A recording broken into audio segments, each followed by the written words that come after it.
He pushed me down the stairs when I was 8, lied, cried, and got away with it like always. I left that house at 17 with 2 bags and no goodbye. Years later, I built a life from the back of a truck, and the moment I found peace, they came to take it. But this time, I wasn't the girl cleaning up their mess. I was the woman who owned the damn deed. When I was 8, my brother Julian pushed me down the stairs and broke my wrist. I remember the sound before the pain, a hollow thud of body against wood, my breath stolen mid-fall, the floor meeting me to fast. My scream was sharp, but his was louder. He cried before our parents arrived, clutched his chest like the pain belonged to him. He told them it was an accident, and they believed him. My wrist throbbed beneath a cheap pharmacy splint, while Mom's voice echoed in the background, not with sympathy, but disappointment. You antagonized him, Celeste. You always do. Can't you just keep the peace for once? That night, grounded and sore, I sat on my bed while Julian played video games in the room across the hall, volume high, joy unbothered. The next morning, he got pancakes. I got silence.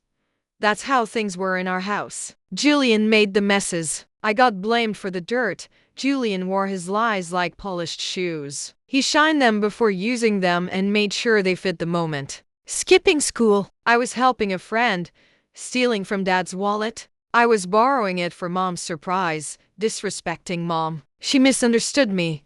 He smiled. They sighed. He joked. And they laughed. And I was the weather they always hoped would pass quickly. I was too emotional. Too sensitive. Too much. If I cried, I was dramatic. If I stayed quiet, I was sulking. If I spoke, I was accused of making everything worse. Dad used to say I ruined the vibe of the house just by walking into the room. By 13, I understood. I wasn't meant to take up space. I became a whisper. My room was my survival. Headphones on. Door locked. Homework is my only escape. Julian still barged in whenever he wanted. He'd grab my charger, flip through my sketchbook, and laugh at my poems. Once, he found a letter I'd written to no one, just a confession of loneliness, and read it aloud at dinner like a stand-up. Said in a one stopped him. By 17, I was packed. 2 bags, no plans. I left at dawn, before the house woke. I wanted someone to chase me. No one did. Not that day. Not the next. No call. No message. It was like they had been waiting for me to vanish. I crashed on friends' couches. Worked odd jobs, scrubbed dishes, cleaned motel rooms, and folded clothes at a thrift shop. I stopped celebrating birthdays. I stopped using social media. I became forgettable. Even to myself, there was a kind of peace in invisibility. But peace is different than freedom. The hotel I worked at was old but consistent. Linen carts, fake smiles, long hours. The day it closed, no one called us in. No meetings, just a group email and a paycheck that barely scratched my overdue rent. The world, it seemed, had quietly voted me out again. My roommate left within days, back to her parents' suburban home with a backyard pool and backup plans. I had none. I sold what I could. A guitar I never learned to play. A coat someone once loved on me. I donated the rest and spent the last of my savings on a used camper shell that fit my truck. It smelled like mildew and cracked vinyl, and it leaked when it rained. But it was mine, every inch of it. I called my mom. I asked if I could park in their driveway. She hesitated. Then, Julian and Mira moved in. The house is full. The next day, Mira texted, "Hope the truck bed's cozy." It almost broke me. I parked behind a grocery store that didn't tow. I learned to sleep through sirens. I ate canned soup and dry crackers and stretched bags of rice like time itself. I washed up at a 24-hour gym and charged my phone from the back of a church. No one knew where I was. No one asked, and yet, in that strange stillness I found something. I learned how to live without waiting. I stopped asking for help that never came. My fear became discipline. My silence became armor. That camper mocked, ugly. Small was the first thing in my life no one could take.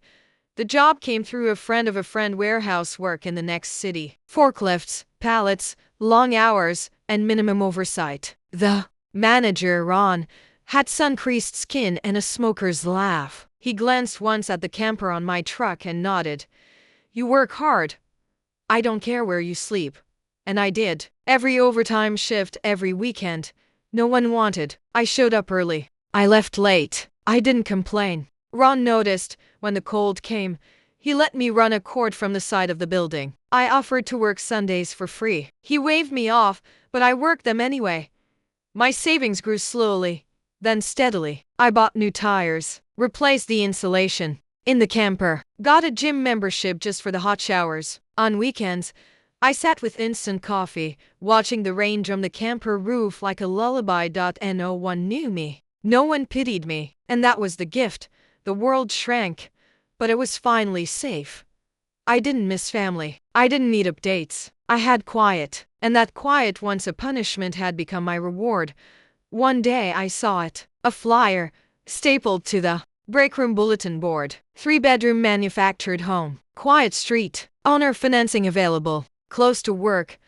I stared at it like it might vanish if I blinked. It wasn't much, faded siding, sagging porch. But it had plumbing, a roof, real walls. And it was mine if I wanted it. My hands moved before I could think. I took the number. I made the call. The next week's blurred. Paperwork, bank visits, inspections. When I signed the final papers, I sat in the loan office parking lot and cried. Not loud, not messy, just quiet, exhausted disbelief. I hadn't just survived. I had arrived. I moved in with a blanket, a heater, and a plastic tote of dishes. I slept on the floor. I didn't mind. The silence wasn't loneliness anymore. It was peace. The next morning, I parked the truck in the back, unloaded the camper, cleaned it, tarped it, tucked it behind the fence like a monument that it had carried me to the end of the world and back. Now I had something more. A week later, on a strange impulse, I took a picture. Just a porch light glowing over the door. The house number. I posted it on Facebook with 6 words. Built this life from the back. I didn't expect anyone to see it. A few likes. One old coworker commented, "Proud of you." Then silence again, but something had shifted. The post was a spark, and sparks always reach somewhere. It had been 3 weeks since I posted that photo. 3 weeks since I stepped fully into the home I'd built for myself. Not just with sweat and overtime, but with the sheer will to keep going when everything inside me wanted to stop. 3 weeks of waking up without dread. Then they showed up. Julian, Mira, my parents, all of them, together, standing on my porch like they were crashing a barbecue that never existed. I hadn't given them my address. I hadn't spoken to them in years. And yet, there they were, smiling, expectant, as if I owed them a tour. I opened the door out of pure reflex. Before I could say a word, they flooded in, Julian's arm draped across Mira's shoulder like a smug banner. Mom's fingers glided along the hallway wall like she was testing its quality. Dad walked straight into the kitchen and opened a cabinet, nodding thoughtfully. "You've got a lot of space for just one person," Mom said with a forced laugh. No one asked how I'd been. No one said they were proud. It wasn't a visit, it was reconnaissance. And I said nothing. I followed them, step for step, heart pounding so loudly it muffled every word they said. The next day, Julian came alone. He didn't knock. He tapped once and walked in like he had a key. Like the last 10 years hadn't happened. He was holding a to-go coffee and that old grin of his, the one that had fooled teachers, neighbors, girlfriends. "Our parents, I've been thinking," he said, pulling out one of my chairs like it was his. "This place makes sense for us. Closer to my job, better schools. You've got extra rooms. Mira's pregnant again. By the way, so yeah, we could use the space." I blinked, waiting for a punchline that never came. "You'd still be here, obviously," he continued, waving a hand. "But we'd need the master for the baby. You could take the smaller room, or honestly, just move back into the camper. You were comfortable in there before, right?" I stared at him, wondering what kind of madness lets a person ask for your house like it's a favor to you. "There'd have to be structure, of course," he added. "Quiet hours. No guests unless we clear it. Groceries would be split, Mira cooks. So that's a win for you." That was when something in me broke, not like a snap, not loud or dramatic, but quiet. Final. Like a door locking from the inside, I stood, palms flat on the table. No, he blinked. What do you mean? No. I mean, you're not moving in. You're not rearranging my house. You're not making rules. And I'm not sleeping in a camper so you and Mira can play house in something you didn't earn. His smile wavered. Celeste, be reasonable. I have been my whole life. When mom let you lie about breaking my wrist. When you borrowed my college fund for that business idea. When no one cared. I was living behind a warehouse. I was reasonable when I was silent. But not anymore. He left without finishing his coffee. And for the first time in years, the silence that followed didn't feel empty. It felt chosen. It was a Thursday when I pulled into the driveway and noticed the signs. The welcome mat was crooked. The porch light was on during the day, and the blinds, which I always kept drawn tight, were open. I tried my key. It didn't fit. Panic isn't loud, it's silent. It grips your chest in cold fingers and pulls. I circled the house and stopped cold. Julian's truck was parked along the curb, tailgate down. Boxes are stacked in the back. Through the living room window, I saw Mira, smiling, laughing, holding a vase that used to sit in my kitchen. They weren't moving in. They had moved in. I knocked, hard, twice. Julian came to the door like I was interrupting. What are you doing here? He asked, casual, like I was a neighbor, not the owner. This is my house, I said, voice trembling but clear. He held up a paper, folded, creased. You signed this rental agreement. Said we could take it for a while. He showed me the bottom, my name, scribbled, forged, not even close to my handwriting. You forged that. Mira appeared behind him, arms crossed over her belly. Don't be dramatic, Celeste. You left the door open. We just made it official. I pulled out my phone, started recording. Julian stepped toward me, tried to block the lens. You're trespassing, I said, calm, steady, and you broke my lock. Mira lunged forward, smacked the phone out of my hand. It hit the ground, still recording. I called the police. They arrived in 10 minutes. I showed them everything, my deed, the texts, the Facebook post with the house number. I even played the video. Julian tried to argue. Mira called me unstable. They insisted I had abandoned the property. The officer didn't even blink. You need to leave, he told them, and they did, box by box. No shouting, no last-minute lies, just the weight of a plan that had failed. Mira muttered the whole time, called me names. Julian stayed quiet. I locked the door behind them, twice, then I posted the video. No caption, just the sound of my voice naming what they'd done. Julian is holding up a fake lease. Mira slaps the phone. It went viral. The comments came quickly. Cousins I hadn't spoken to in years messaged me. I always wondered why you disappeared. This explains everything. Good for you. That took guts. Even co-workers chimed in. My story rippled out like a long-awaited truth. Mira vanished from social media. Julian went quiet. My parents stopped posting their brunch photos, but silence doesn't mean peace. One evening, they returned. My parents' no apology, no warmth. Julian's going through a hard time, Mom said. This is making things worse. You've made your point, Dad added. Can't you just let it go? For the family? I looked them both in the eye. I am doing this for the family, the part that didn't try to steal from me. They left. No argument. Naomi, my cousin, pulled into the driveway 10 minutes later and stood beside me without saying a word. That was the last time my parents tried to guilt me. A week later, Julian texted, "Can we talk? It's about the kids and rent." We met in the driveway. He stood with his hands in his pockets, eyes downcast. Mira's not working. The kids, it's been hard. Formula's expensive. We just fell behind. Even a few $100 a month would help. I didn't yell. I didn't scoff.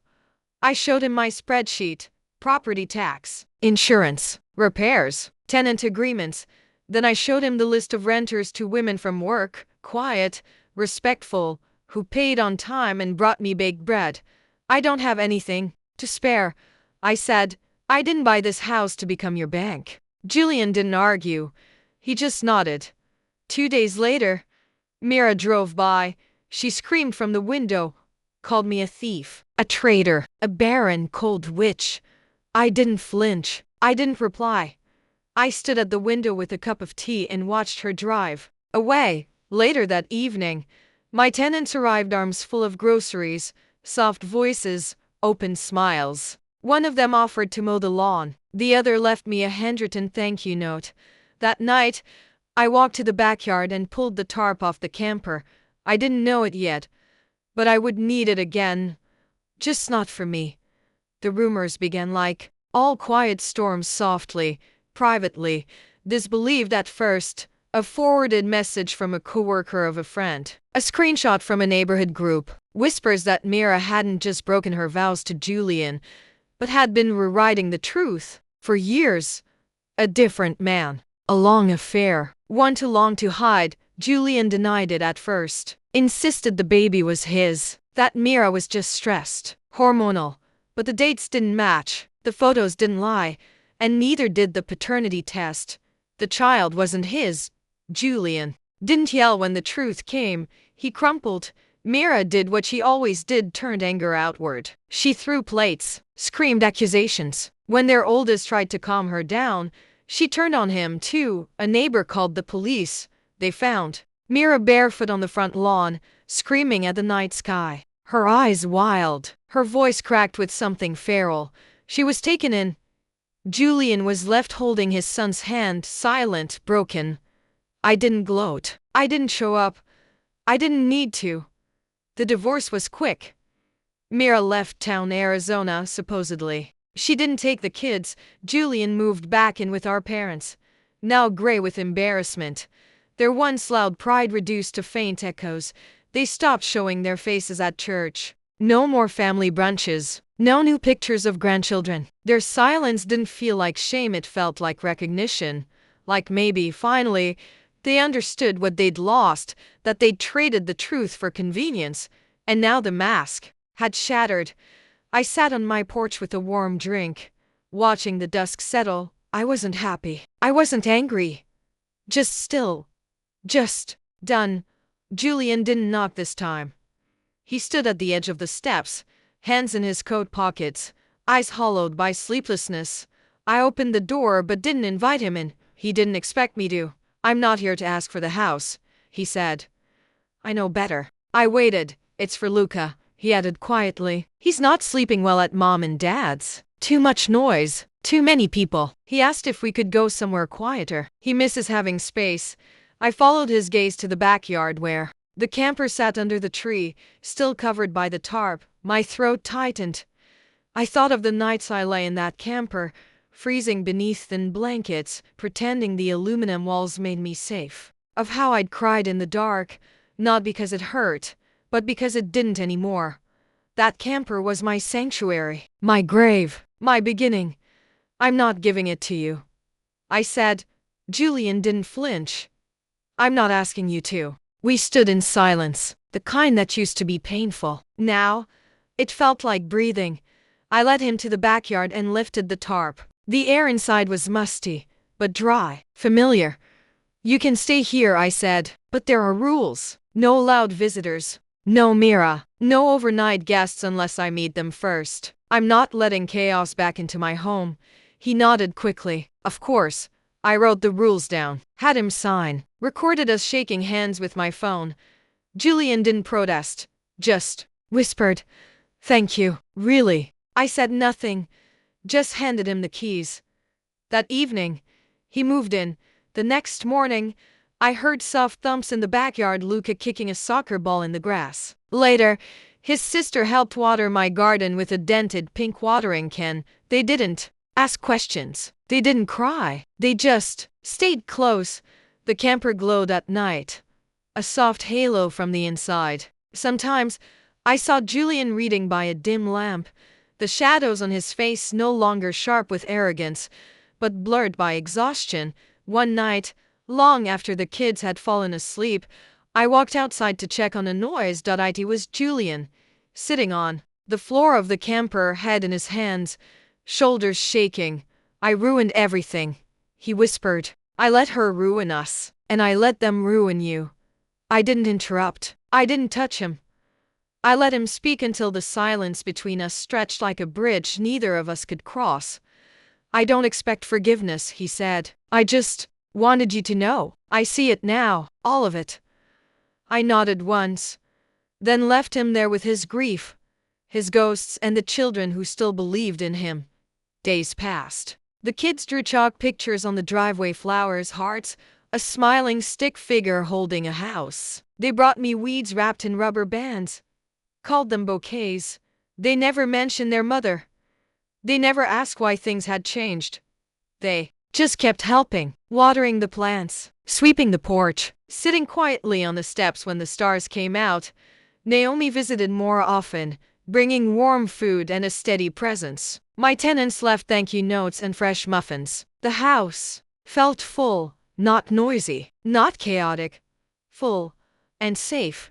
One Sunday, my parents showed up again. They didn't bring pie. They didn't bring excuses. They didn't even step onto the porch. We were wrong. My mother said, no eyeliner, no perfume, just tired eyes. You didn't deserve any of it, for once. They didn't ask for anything in return. I didn't invite them in, but I nodded. That was enough. A week later, Julian texted again, not about Mira, not about moving back. Just this. I've been offered a job out of state. Can we talk? We met by the truck. I can't take the kids with me right away, he said. Voice calm, rehearsed. It's a night shift job. No school options yet, but it's the first real thing I've been offered. I need a few months. He looked at me, truly looked for the first time. Can they stay with you? Just until I can bring them over. I didn't answer right away, but I thought of Luca's drawings, of his sister's flowers, of how, for the first time, they had found a place where no one yelled, where no one lied. I nodded. I'll take care of them. Julian's eyes filled. Thank you, he whispered. They arrived with small bags, wide eyes, and the kind of quiet that doesn't come from shyness, but from having lived in too much chaos. Luca was 7 and already protective. His younger sister, Amira, clung to his side like he was the only thing in the world she trusted. I made up the guest room with mismatched sheets and a nightlight shaped like a moon. They never asked questions, never complained. They just settled in like survivors of a shipwreck, grateful to be on solid ground. The first night, I sat outside their door long after they had fallen asleep, just listening. No crying, no fighting, just breathing, just rest. That was the moment I knew this wasn't temporary. They weren't just guests. They were mine now. My parents sent money once, quietly, an envelope with no note and a return address that didn't exist. I didn't cash it. Instead, I donated it to a shelter, the same kind I had stayed near when I lived in my truck. I didn't need their guilt. I had earned something better. The neighborhood began to notice. Mothers waved when they walked there. Kids to school. Neighbors asked where Luca and Amira came from, and I gave soft, vague answers. Family. Transitioning. We're figuring things out. And we were. But not in the way they assumed. His name was Elijah. I met him on a Saturday morning, pulling weeds from my front flower bed with Amira beside me in tiny pink gloves.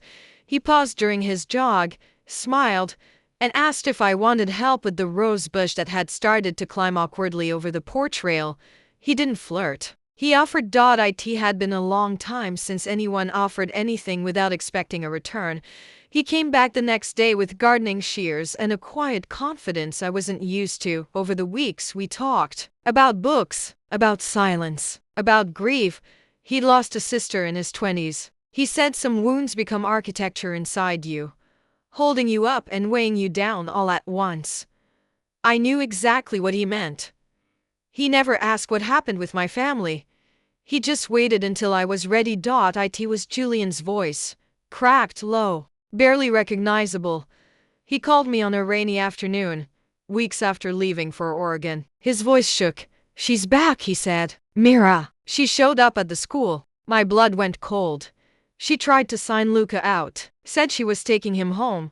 I was already grabbing my keys. Did she succeed? No, the school had me listed as primary guardian for now. They called me, then called the police. But she knows where I am. Where are you? I felt the old fear return. Not just for me, but for the children.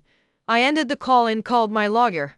Then I went to the school and had everything updated: emergency contacts, pickup authorizations, security alerts. Mira had already tried to take everything from me once. She wouldn't get these children. The custody battle wasn't public, but it was brutal. Mira wanted them back, claimed abandonment, claimed she had recovered. She brought in a lawyer with crocodile shoes and a smile that never touched his eyes. But I had proof. Letters from the school, character witnesses, a binder full of photos, drawings, and texts. Lucas' handwriting on a piece of construction paper. And Celeste makes us pancakes and doesn't yell. She tried to discredit me. She failed. The judge asked Amira if she wanted to live with her mother. Amira hid behind my legs and whispered, "No, thank you." And just like that, I became their legal guardian. Elijah was still there. Through every court date, through every silent dinner, through every evening, when I just needed someone to stand in the kitchen and not ask me if I was okay. One evening, he handed me a worn envelope. Inside was a page torn from a journal. It read, "You survived things no one saw, and you didn't just live, you built something from it. I don't need to fix you. I just want to be part of what you're building." I cried for a long time, not because I was sad, but because someone finally saw me. Not as too emotional, not as too much, but as enough. Exactly enough. Mira disappeared again. After the ruling, she vanished from the state. No calls, no texts, no interest in the children she once used as leverage. Julian offered to take them again once he was settled, but I knew he didn't say it out loud. But he knew they were better off with me. We remained civil, distant, respectful, and that was enough. 1 year after Mira tried to reclaim the children, we held a small celebration. Luca baked a cake from a box and burned the bottom. Amira made paper crowns with glitter and misspelled names. Elijah grilled in the backyard. Naomi brought homemade lemonade. At sunset, Luca stood on the porch and read a short speech he'd written with Elijah's help to Aunt Celeste. He said, voice clear, "You made a home out of nothing. You didn't just keep us safe. You made us feel wanted." That's something even grown-ups don't always get right. Amira hugged my waist, and for once, I didn't feel like I was about to break from the weight of being seen. I felt like I had arrived. It came from my mother. A single page. No apology. Just this. I was wrong. We all were. We're trying to learn from that. But I don't know if it will ever be enough. I hope someday you'll let us try. I folded the letter and placed it in a box with others, a box labeled "Not Now, Maybe Later." Some bridges stay burnt, others smolder quietly. This one, I hadn't decided yet. The house is never truly quiet anymore. There are footsteps, laughter, running, the creak of the camper door when Luca hides in there to read his comic books. But inside me, there is silence. A different kind. Not the silence of being erased, not the silence of not being heard, but the silence of being whole, of not needing to prove anything to anyone, of not needing to scream to be seen. I built a life out of a truck bed. I built a home out of leftover lumber and quiet resolve. And now, I build futures with every flower planted, every test signed, every nightlight turned on, because silence didn't destroy me. It made me. And for the first time in my life, I'm not just surviving. I'm home.